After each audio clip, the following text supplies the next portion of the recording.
Émission Découvrons nos artistes, c'est pour les artistes. On y a ça la bien. Aya émission la bino yango Découvrons nos artistes.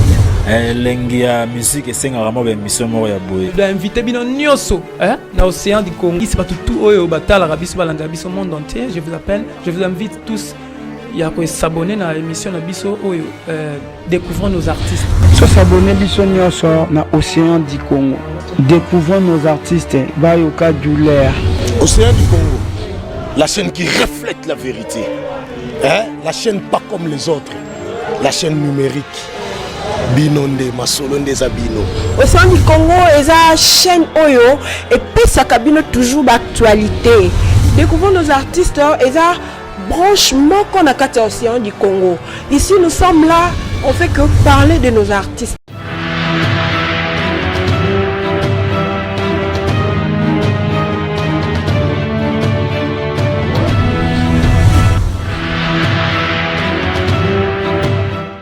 Chers internautes, les internautes c'est à Congo, les internautes du monde entier, les internautes de l'océan du Congo, bonjour, bonsoir, ça dépend d'Angonga Oyo, émission na biso ekomeli bino, eza ya bino o bolingaka mingi, na kombo ya maman Popo, maman Katifola, la maman de Perside Kokolo, la maman de Merveille Mbimbi, hein. Tout ça toujours à na branche na biso ya découvrons nos artistes, na chaîne Nabiso ya Océan du Congo. Océan du Congo chaîne Oyo et la cabine toujours information vraie pour na Kosepeli Sabino. Là je suis en connivence avec mon équipe technique. On a nazomona Kabuya Hervé Kabuya na Pesi Mbote nazomona notre DT na Pesi Mbote nazomona DS Lopinga la réalisatrice intelligente. On a bengaka la réalisatrice intelligente parce que je sais comment est-ce que elle fait son travail, comment est-ce que elle déroule. Je la salue et si Kazali n'a pas bonne guérison abika vraiment pour tous la posa nae awa na katia chaîne nabiso. Je salue tout le confrère, il y a Katifo la maman Popo, ma cancer nyonso pe ya Katifo la maman Popo, tout ça toujours à la katia branche na biso ya découvrons nos artistes le lot na tout ça l'analyse vraiment, na tout ça l'analyse ensemble na bino, tout ça vraiment na actualité belé na mboka na biso mais to komeka un peu ko partager analyse autre ça là ensemble avec une consoeur on a lingara mingi le na yebisa kibino que prochainement on me la bino invité moko on a koyamba la plateau na ngai. Aujourd'hui je suis avec ma consoeur nom de Doriane. Bonjour Doriane. Bonjour maman Fofo. Boni nzoki. Moi muke na ngolanza. Doriane aza consoeur na ngai na kati Océan du Congo ye asalaka émission oyo.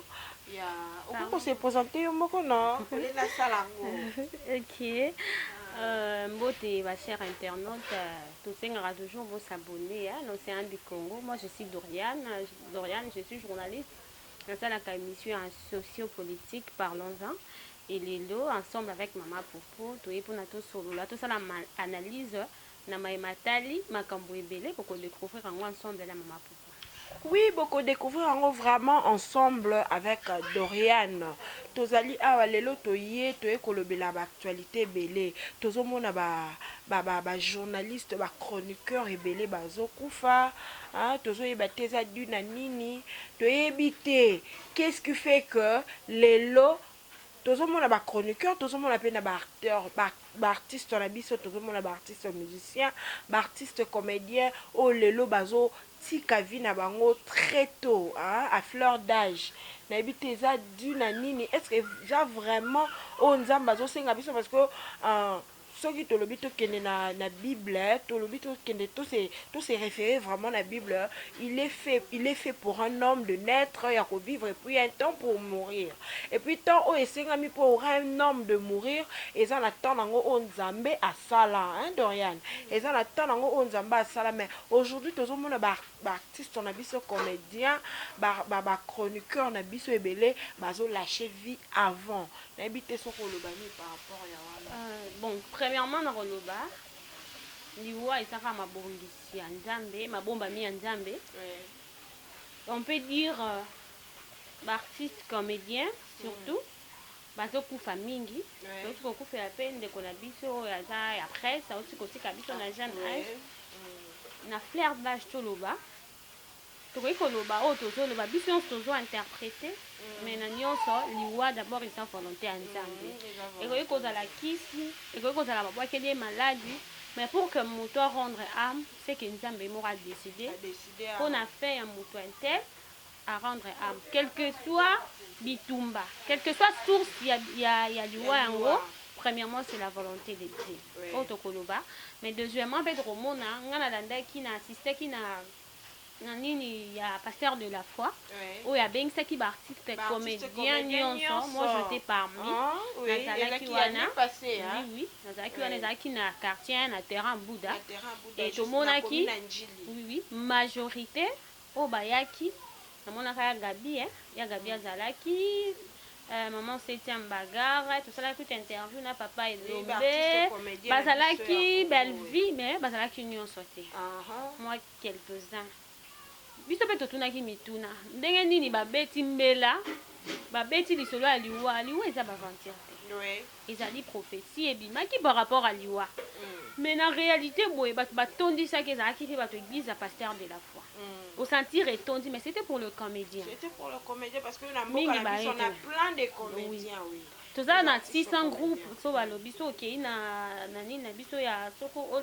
o identifier bagroupe ya théâtre banombre okei na zo eza na babureau toza na plus de 600 groupes soki 600 groupes na 600 groupes eza na combien de membres et puis combien de leaders mais oyo bayaki wana bakokaki santé bakokaki santé basalaki bainterview mais na bainterview basalaki babi théâtre soki bato bazokufa c'est parce que bango moko baza mitema mabe de 1 zu eza makasi de 2 bakome makambo bakisi kobwakela voilà pourquoi évolution eza te na monde ya théâtre yango mpe liwa ezoya mingi nalandaki mpe ya dadi bayambaki ye pa leketu atunaki mpe makambo akisi abi na série na bino bakisi ezalaki tout ça abi na série na biso bakisi ezalaki te abi nga nde nazalaki boye nga nakola na nga nazalaki na nga na bamoyen nazalaki déjà na succès na nga biso tobandaki kotravaille mais kisi ekoya mingi na ntango bakomi na makambo na bango ya bayoutube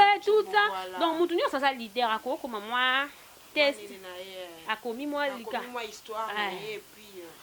tu vois mitema mabe eye na niveau wana nde tozomona ke abwakelaki mbasu asalaki boye nde tolobi toujours liwa eza kaka volonté ya nzambe ndeti mpo na ye dadi toyoki mbasu te toki keza problème ya motema problème ya motema estomac et tout ça ezwaki cancer estomac ezwaki tache na motema oui sikoyo tokoloba nini eza coïncidence tout ça eza kaka maloba oyo elobamaki yango ezokokisama ezozwa baforme mpona bato bayaki te mokolo wana parce que mingi mpe bayaki te toyebi te oui mais Dorian nalobi omoni lelo tokoki koloba ke oui liwa ezalaka volonté ya nzambe mais il y a des certains liwa aussi oyo motu ye moko aprovokaka yango tu vois un jeune homme oyo alamuki epa na bango aza nde na bampiaka il se dit que nanga il faut na bonga d'où alors faut na bonga ole a travailler na sueur na ye à front na ye après à bénéficier nango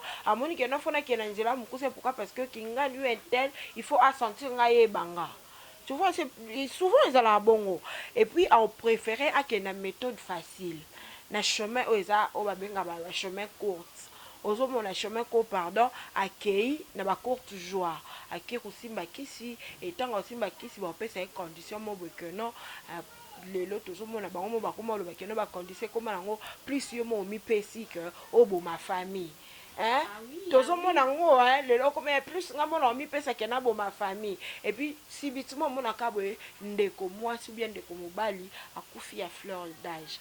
C'est par là peut-être bien que lui est naturel, bien que Nzambe ne muta récupérer moto, mais par là tolobani, tolobake non, yé moko muta brusquer liwa na ye.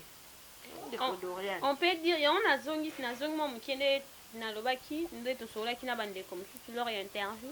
Balobi ba comme pe na vie à kisi. Nous étant aux anazua, aux anajalo, ce monde de konyo basol bange, to bange la ida.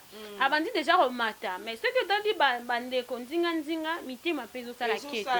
Alors que as artiste comédien, il y a une potentialité, il y a un talent. Aïda ko ko mata, elo to bosa naka. Donc aux ana mafu ko bonga lelo. Ngapi na ko bonga na sima mafu. Donc bénédiction na ko influencer pe nga na bongi. Mais oya ba congolais oyo yemoko Félix Wanze ka ba mutema mabe on dirait ça donc. Tozo ko supporter élévation ya bande ko misusu te donc so mususu amati yo ke ipona na koma lo la ida ngapi na kinena simba kisi una sala e mabe. Au moment où vous avez battu que tant vous avez luko sala muninga wana mabe succès oyaza na ngoyo te buto. Okoma aida te. Okoma ya dadite. Aki na ba qualité mo ngana bandota la. Ya wana na okima wana leli na nota le kala depuis na zaki. Donc attendez ngazolo bo sentika ozo seka. Nathalie ba making of na ba tournage azo sekisa azo forcé te. Et puis doya nakata o mukete eleki je crois une année passée. Tokutana ne quelque part car nakata na commune na biso sikanga vanaka. Tozaki na mimoko. Sikoyo ngai na donde na monela ga yene nga tourna parce que na c'est ça na ba répétition la bango deux fois. Mais na monela yene nga tourna ka c'est par là ne ko confirmer que non naturellement il est comme ça. Donc azo tumbolanga moninga aobenga nga aobenga ngo ndika zo takinenga parce que face zo takinenga nga na mono ndika zo tourner. Donc face zo takinenga ko ozo mona geno on ndika zo tourner après zo biso maman mobali kitoko boya boga boya zo benga ozo sala fière nga zo benga ozo sala fière nga sko na ba olena na silika na bandi koseka. Donc tu sens que il avait l'art en lui, l'art, il avait vraiment l'art en lui. On revoit qu'il est tout ça on a pas na sikoyo remplacer Dadi to monika ya pulu to monaki bazala ke belé mais Dadi na ebiti nga na tali na zaki mingi na kosi na ba chaîne belé na zo tala te na oki vraiment pas ma ya misu c'est ça vie ba au moi groupe mo ramukie eza groupuscule ko ya mikie wana mais on peut comprendre te kana kati wana bazo jouer kaka même tout ngana yo to jouer même rôle mais ba koni ngai parce que na jouer ngo bien wana yo kiketo ako ça peut muninga mabe mais on mona ke pour que ba futa bango pété eza na certaines ba chef ba futa mais bino ba membre boza ko tu pété mais aza obligé ya sala muninga mabe pour un succès, pour un bapesi moninga rôle. Ça n'a pas de sens. C'est quoi le voilà tout ça dans le monde de la comédie, surtout bisco qui est dans le monde de la journaliste. Affaire buzz. Mais dans la journaliste mingi internet. Affaire buzz. Je sais pas lelo tozo mona liwa yandeko ya mwana yandeko na biso gloire langi. Hein? Et comme sujet moko boye bandeko na biso ba journaliste ba komi kolobelela et puis ba komi koluka peut-être ba yeba que non moi na wana est-ce que akufaki na libumu tout ça parce que la consort azala déjà na habitude yepé ya ko chrétien baninga tu vois à faire buzz l'internet et puis le lot tozo mona que non ndeko na biso Evelyne ba conflit ezakara ezaka na monde ya ba journaliste na ndeko na biso Evelyne et pas azaki na TV en même temps pas azaki na internet ba ndeko na biso Evelyne akufi avant c'est là que akufa azaki na mbasu mbasu lelo po muninga po mona mutu azo malade mbasu en tout cas ya ko lokote simba raté aya ko lokoto mona ba soigner pesili nango mais o eza nakolo bani direction nango eza pena que non o eza déterminé que non mutu ki nga nebi ke nga katina eza boy doya na opesa imbasu oyo yango ne mutekanga et puis na biso ba lobana mnona biso ba lobana mombeka ezala na nzela. Tu vois, quand on dit que mombeka ezala na nzela, cela veut dire mutoyo ayebi likambo ceux qui ba soupçonner ou bien ceux qui ba indexer du doigt. Donc azalaka toujours victime.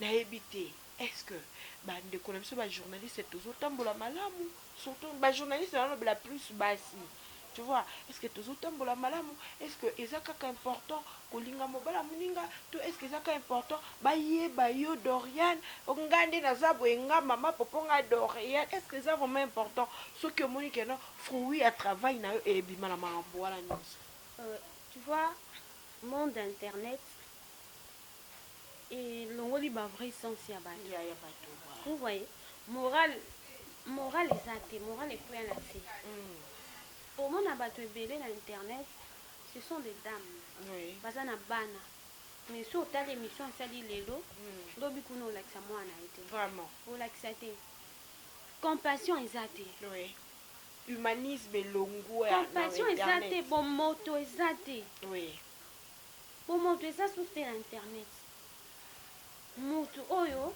akufeli mwana quel que soit mabe na ye aza mutu ababe quel que soit okoleka tosala émission mpo tiola ye oyo asacrifie mwana ye po avoyager mwana akufika na mingi te donc asalaki yango ce n'est pas normal senti ya bomoto eza te je ne sais pas s'il y a de chrétiennes de vraies chrétiennes dans le monde yango. Et tous ils se disent que tu sambelaka. Et babangaka te hein derrière salobaka il se dit tout haut hein je crois. Tout haut eza esengele le balama te le bamanasi. Biloko mususu eza te. Yango otala tana ba faire ba mic kala mic tout ça penyel. Makambo eza ya foyer aya bimisi yango ne. Ozango libanda. Eliane quel que soit. Quel est cet homme-là? Excusez-moi, l'affaire Mike Kalamba et Peniel. Quel est cet homme-là où a accepté une femme? Au moment où ils ont des problèmes dans le foyer, et facilement, moi, c'est exposé dans Internet. Où allons-nous? Culture, coutume, qui congolais, qui africain, et ça, ça soucie. Ata mindele je ne crois pas. Je ne crois pas. Mais habite de comment on a ba série, de comment on a ba Kardashian, mais Kardashian tout la sème toute vie nae ba bon nae tout ça. Même de quoi a coupé peut-être sa première fille, son première fille, muto a tiena mukindi de bosso. Lui rosale lango parce que ça la qui en tête. Comment le belé. Comment toi ça sous-souté dans internet. Et puis je sais pas est-ce que vraiment s'il s'agit de gagner bon wango. Il faut qu'on touche ma point sensible et à mon et si que ça n'aura pas ici même si le bobongi c'est bon ça bien même si pardon existe mais vous en avez c'est dans la CCMité maladie sans ces associés dans internet todo senga hein il faut na yamba qui na vous ça groupe ango je crois ya Guti ya Messi groupe on a qui t'a juste pour la raison que ça va chroniqueur ou ba bien toujours chronique foati bato ba deraya kananzela ofingi mutu mbata bango ba eba ozongisa to mona lo ba ken piana ake poto kwa parce que ça qui travail ça qui na mutu azaki ko défendre mutu est-ce que ko finga eza na sens c'est important ce que lingo yé ko la qui impolitesse ce que dans ba bilo mususu otala na bana tin yo nani imbécile na yo mais ça n'a pas de sens déontologie ça sousté au départ moi mon ango que non et ça d'abord éducation de base déontologie ça sousté tout le monde habite na mboka ya titi hein na mboka fati béton fati vite éviter caméra et tout ça tellement souffrance est dans ma casse yango le ba ma bezo kende de mal en pis ça dit mon tout pas gagner mbongo naza na ndenge alukela te c'est par internet na bando fille mosusu batangeli yango classe te tellement il parle bien aza facile na compréhension yebi il suffit kaka simbi micro et abandi na ye ko dérailler ozomona ba propos azotenir c'est regrettable et ça passe vraiment pour moi ndeko na biso babwakele vraiment ba titre ndeko na bino Eveline babwakele mbasu akufi mais ça bato mususu bon monsieur bandai ko salema te pona Eveline botsa ba titre buso bate ya buso bate pona Eveline il faut qu'honorer quand même honorer tout mais on comprendre te bato mo ka sende si tu revivre éternellement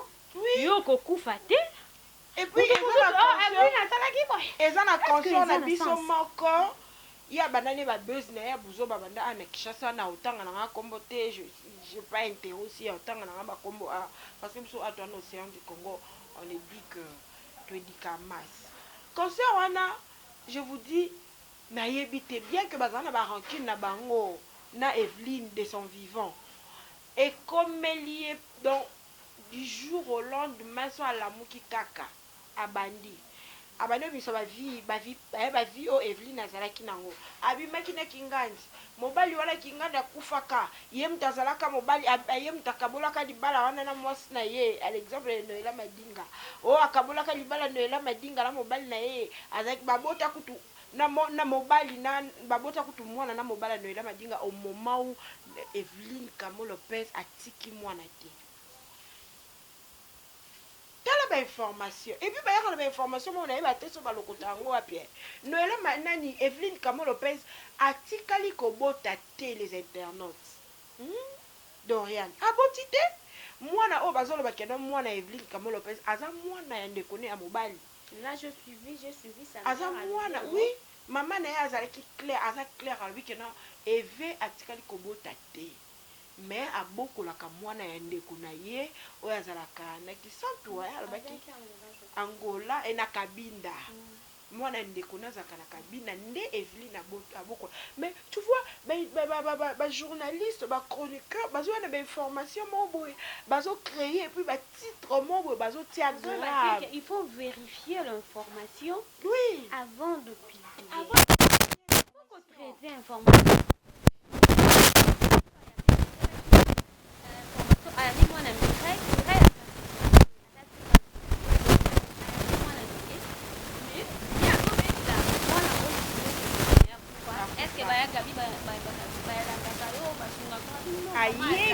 c'est-à-dire elle pose la question mais pour ayeba information sur Moutouana et puis tu fais une mission autrement que parce que m'a déjà tenté na kati émission et puis ba patron na bango ba patron ba chaîne na bango facilement peut ba accepter ba journée ba chronique fois ça bon facilement à traiter information pour que nous déjà respect le genre tout le monde est sans il y a qui vont monter et ça surtout na ba chroniqueur ou ba sens tout ça censé à pour informer tout ça censé pour éduquer mal tant qu'on soit informé avant pour informer il faut vérifier information ici dans internet c'est efficace so ça dit ozika likambo nous avons besoin ka kosa bongo atia na bible sans y a respect ça ya koyeba te mukolo aza mwana muki aza respect ezali c'est l'impolitesse on veut quoi impolitesse sur internet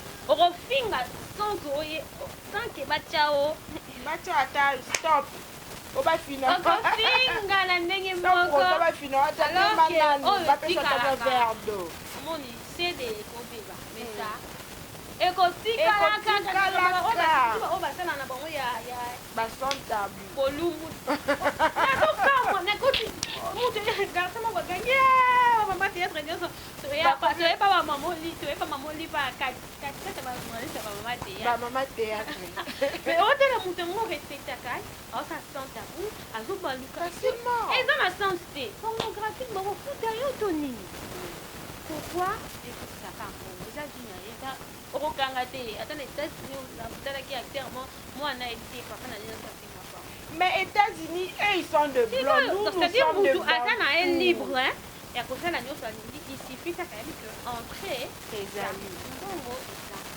ekobosana te kokoza rendez-vous na kibotata tokobieillir tokokufa okotika nini. Alors, Ndeko Dorian, avec tout ce qu'on a essayé un peu d'analyser, n'invitez conseil ni au européen sur internet, n'invitez base à la vraiment n'esika au européen. Ma chère internaute, conseil n'en fait pas vraiment. Tu peux internet, nous allons faire ma campagne. Nous comprenons. On refait l'émission, on salit une émission. C'est-à-dire, ma chère internaute, on va faire déjà tendance. Il faut de la tendance. Hein? bango ba opesa déjà tendance.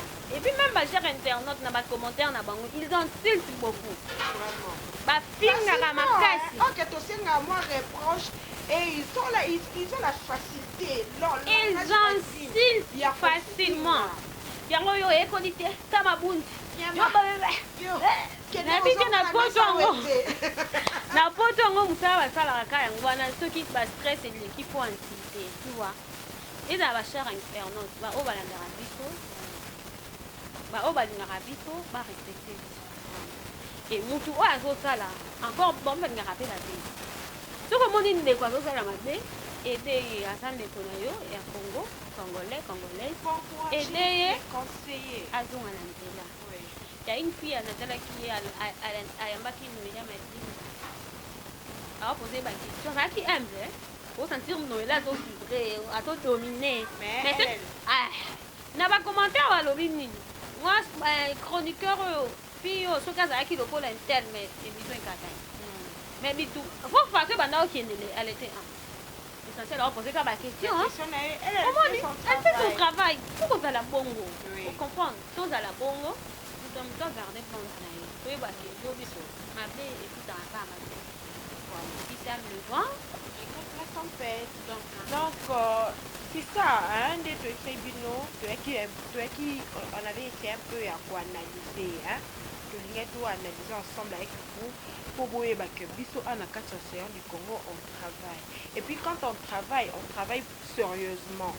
Nous sommes des intellos, nous sommes dans un bagage et puis l'éducation de base awa otika longona biloko wana te biloko moboye question ba buzz biso tant le bela actualité on parle politique on parle prédication on parle histoire tolobele la makambo eza vrai tolobele la makambo eza réel et puis na droiture. Donc on essaie un peu ya kwamener Pierre moko na kati ya mboka na histoire ba vie na biso na ba conjoncture bien que conjoncture eza vraiment passé. Hein, ils ont vraiment passé Dorian Nangai, nous sommes déjà à la fin, de bonnes choses ne durent jamais, donc comme il presque on a évité un mot de la fin, salutation on a battu. Un mot de la fin par rapport à l'émission, donc on a dit toujours votre abonné dans le Océan du Congo, et bah gros bisous à ma grande terre propre, merci à notre France et à Nangai, il y a eu un guana, bah gros bisous à mon oncle Raoul et puis à mon oncle toute la famille, hein. Il y a mon oncle qui est un syndicat. Ma grande sœur propre, gentil Mwanga, salon public, vraiment, salon et tout ça, on a la base de l'électricité. Vraiment, vous savez qu'il y a des dévotions à Tabita et à nous pour bah, pour la nation, c'est de là que nous avons merci beaucoup Dorian. Dorian m'a beaucoup bien